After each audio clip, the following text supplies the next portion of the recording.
Very good afternoon, everybody.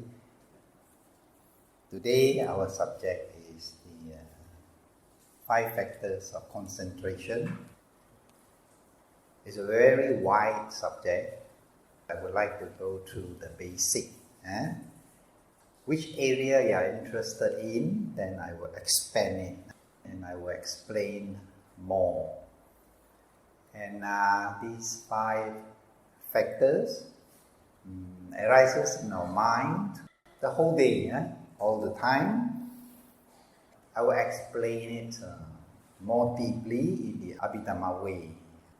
Abhidhamma means the higher Dhamma or abstract Dhamma.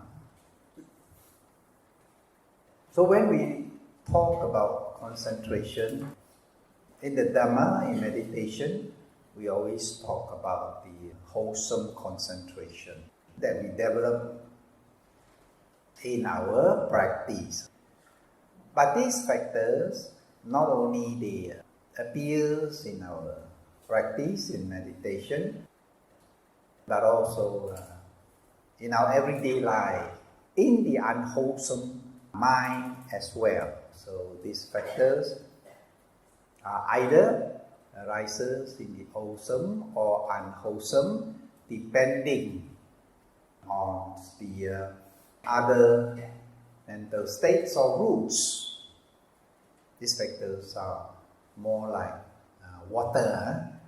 If you put a red dye and the water turns red. So if the unwholesome mental states combine, or the unwholesome roots combine with these 5 factors, then they become unwholesome concentration. But if they combine with the wholesome roots, then they become wholesome concentration. So that the first one we have is vitakka, mind directing towards an object. They call it vitakka in Pali. Why do vitakka arise?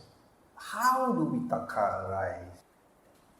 You do not have to say, okay, now vitakka arise in our mind. You don't have to say that. You don't have to do anything. It arises, but there are causes for its arising. It cannot arise by itself for no reason. There are causes. So vitakka arises because there are objects. There are objects, external and internal objects. So vitakka arise, the mind direction of the mind towards the object. What is this object then? Pleasant objects, unpleasant objects, and neutral objects. So it attracts our mind. Pleasant objects attracts our mind towards it. So that is vitakka. It attracts our mind towards the object. Pleasant object, whether it's pleasant or it's unpleasant, when the object is strong. Now, for example, if you're a Buddhist and if you're interested to listen to Dhamma talk, to the Buddhist teaching, and then you come here today to listen to Dhamma talk. Why? Because it attracts. Because the Dhamma attracts the mind direct towards the object. Okay, it's Dhamma talk today. In this Mudita one, there's a Dhamma talk, and this is the speaker. So it attracts. Then your mind goes into it sustaining. Oh, I think I will come. I think I'm free to come. Then I sustain on that thought. When you direct the thoughts towards that, how do you direct it? By announcement, or by people sending SMS to you, or by your friend telling you there's a Dhamma talk here today. So it attracts your attention. Oh, there's a Dhamma talk. Who is the speaker? What is he speaking about? Sustained application of mind. The second factor is, this could be interesting. He's talking about concentration. I'm interested in concentration. Sustain. And there you are today. Then you are sitting here because of initial application, because of sustained application. And concentration is now you are listening to the talk without the mind going away. Then you develop the one-pointedness of mind. I will go in detail each factor, and it has different connotation, like concentration. The word concentration, it applies only when the mind is strong and concentrated towards the object. Otherwise, its function is just to gather the mental states towards one object. In Pali, we say ekakata, one-pointedness of mind. We use it as concentration. But when it arises in the mind and it is not strong, we no longer use that word as concentration. It is just a gathering of all the mental state towards the object. That is why our mind have one object at a time. When we say we have a subconsciousness, do we really have a subconsciousness? Means to say, we have one consciousness that we are now aware of in the present moment. There's another subconsciousness that is flowing below this consciousness. So we have two consciousness running at the same time? No. We can't have two consciousness flowing at the same time because of these ekakata, because of these mental states that can only bind all the other mental states towards one object at a time. And then you say, we can see, we can hear, we can taste, we can smell, all at the same time. No, it is not so. Not at the same time, different time. Because it is so fast that you think it is the same time, but they are of different time. When you are seeing, the mind that arises in the seeing, you can hear when you are seeing. But when you are hearing, you can see when you are hearing. There are different moments. When you are smelling, you can see when you are smelling. But it is so fast. The mind, the speed of the mind goes so fast that you think that it is all at the same time. Now this initial application arises in our mind when? Because our mind are so conditioned. If you're a housewife, if you have children, our mind always goes, what's the time? Okay, morning got to wake up, prepare breakfast for my children, got to take them to kindergarten, take them to school. At one time, the school is off, I got to fetch them back. Before that, I got to go marketing. And coming back, I got to prepare the food for the dinner, to cook for dinner. Your daily choice, your mind is vitaka, is directed to your daily choice. This have to do, after this, it's all lined up. Your life is lined up like ABC, unless it is disrupted. And that's the function of initial application of mind. It is directed. Because these are important things. So our mind are directed towards important things. What you consider as important things. So, what is the reason of it to arise? Object is the reason for initial application to arise. So it arises. The moment you wake up, what's the time? Why? Because you have to hurry for work. Make sure you don't get caught up in a jam. Initial application of mind. Sustained application of mind. Make sure that you wake up. You can initially, I got to wake up to work. But mind not sustained. Never mind, I'll sleep another 5 minutes. And if you fall asleep, and by the time you wake up, alamak, you're late for work, you got to rush.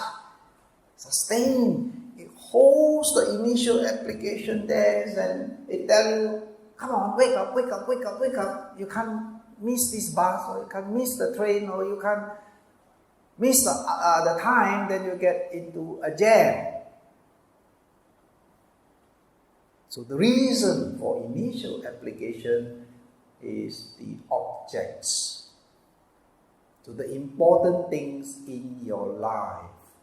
What are important things? Of course, our children, our job are important things. Of course, our work is important things, and our livelihood is important things. These are the basic important things. Our parents, our loved ones, sometimes our properties, our money in the banks. These are important things, and that's where initial application arises, and initial application of mind arises, and it's sustained. Then it's sustained. It may not have joy arises. Then it start thinking about all these things. My money in the bank, the interest is 3%, and I don't have enough money in the bank, and don't have enough interest. I can't live on the interest, alone. When you retire with this amount, what happened? You don't get joy. You get joy only when the object is pleasant object, whether it induces wholesome or unwholesome mind. Only when objects are pleasant, objects are unpleasant. When you sustain it in the mind and they go thinking about it, then it goes to depression. The mind goes sad, worries, restlessness, become disturbed, become annoyed, unhappy, and so forth. That's the unwholesome part connected to the initial application and sustain. That's the basic part. So we must learn to understand how the mind works. Then we can motivate the mind. We can direct the mind towards happiness rather than let the mind go automation. Self-drive, automation, and drag you into a lot of unhappiness. Automation. We call it habitual tendencies. There are people whose mind always goes into such type of negative thinking, and therefore they encounter so much suffering in life. And then, of course, by not understanding that it is the internal that matters, they blame the outside. Sometimes they blame, my life, I'm just having bad life, I'm just having bad husband or bad wife, or I'm just having everything bad, or bad boss, or even a bad boyfriend or girlfriend. We are always blaming others, but the reason is right in this mind itself, how the mind works. And in the teachings of Abhidhamma, we call them the higher teaching, the abstracts. It explains about the nature of the mind and each mental states, how they work, how they function, how they arise, and how they combine. Combination of these mental states produces this. Combination of another mental state produces that. And if initial application, if our mind keeps going towards unpleasant objects, a meditator should then know that my mind keeps going into the past, into something that is happening that is bad, that makes me sad. So what do? You recognize wrong concentration. Because once the mind goes into there, it sustains, it keeps on thinking about the unpleasant thing, then it gets concentrated, but there is no joy because it is unpleasant. The object is unpleasant. Only when the object is pleasant, then you have joy, the factor arises, then you have happiness, then the mind gets very strong, stuck in the object. Stay there for some time. Stay there for 1 minute, 2 minutes, 5 minutes, 10 minutes. And some people can fantasize for half an hour, living in dreams, in imagination. And of course, when it is no good, it goes into hallucination, when it is something that is not real. Hallucination. What is that? Hallucination. Make-believe world. We call them madness. The mind become mad. He no longer differentiate what is real and what is unreal. They all mix up. Real and unreal become mixed up. And that person cannot differentiate. Say, what's your name? I'm Tunku Abdul Rahman. Are you sure Tunku Abdul Rahman? Yes, I'm Tunku Abdul Rahman. They say, you are crazy. No, I'm not crazy. You are. He's crazy, but he say, you crazy. You go to Tanjung Mokan and see Tanjung Mokan. They say, hey, you crazy people. They say, no, we're not crazy. You crazy. They no longer can differentiate because of the power of concentration. Now, in this case, it is wrong concentration. Concentration developed by way of hallucination, by things that is unreal. So, concentration is not only wholesome that we develop in meditation, concentration is also unwholesome. The mind is concentrated towards greed, towards hatred, towards hallucination, or ignorance, or confusion. So by understanding how the mind works is important, because these are the basic, the very basic how our mind begins. The first direction of the mind, we call it initial application. And it builds up. Little drops of water makes the mighty ocean. Little drops of water. The vitaka is building up little drops. And it can make the mind into even killing himself by just little drops adding up, and builds up the pressure of the mind. And at the end of it, it cannot be controlled anymore by other factors that comes in. It cannot be controlled. And so he killed himself.